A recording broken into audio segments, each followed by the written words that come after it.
Praise the lord. యేసుక్రీస్తు వారి పరిశుద్ధమైన నామములో మీ అందరికి వందనాలు శుభాలు తెలియపరుస్తూ ఉన్నానండి. మనము ఇతరులకు ఆశీర్వాదకరంగా ఉండేటువంటి బిడ్డలుగా ఉండాలండి.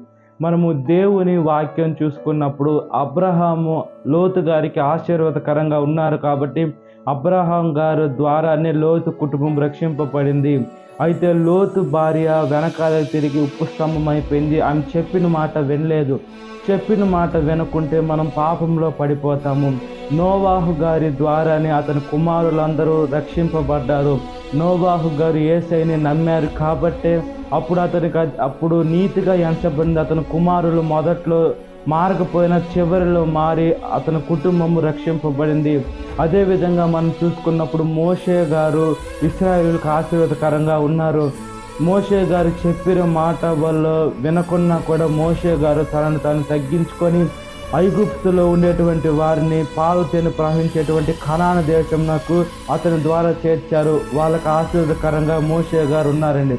మనము ఎవరికి ఆశీర్వాదకరంగా ఉండాలి?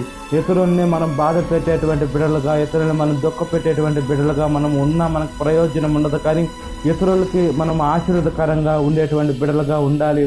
అందుకని దేవుని వాక్యము సెలవిస్తుంది, నేను మీకు ఈ లోకాన్ని నేను మీకు ఉప్పుగా నేను మిమ్మల్ని నియమించాను అని దేవుని వాక్యం సెలవిస్తుంది.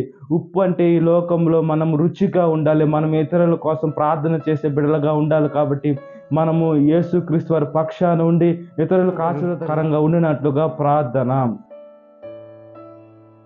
మహా పరిశుద్ధాత్మదేవ, మా ప్రియ పరలోకపు తండ్రి, యేసు మీ ఆత్మ ద్వారా మేము అనేక మందిని సర్వసత్యంలోకి నడిపించే భాగ్యాన్ని ప్రసాదించమని ప్రాధాయపడుతున్నామయ్యా.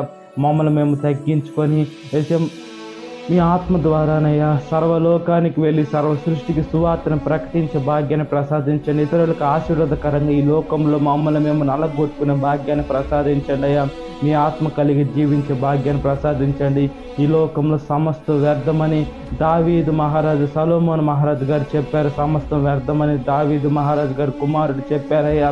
చేసి అదేవిధంగా మీ ఆత్మతో మేము ఈ లోకంలో బ్రతికి మీ హృదయానుసారులుగా ఈ లోకంలో మేము జీవించే భాగ్యాన్ని ప్రసాదించమని ఈ వాక్యం విన్న ప్రతి ఒక్క బిడ్డని పేరు పేరు వస్తున్న జ్ఞాపకం చేసుకొని దినకాలపు దీవెనతో నింపమని నజరేయుడైన యేసుక్రీస్తు నామములో మిక్కిలి వినయం తరుచున్నాను నా పరలోకపు తండ్రి. ఆమేన్.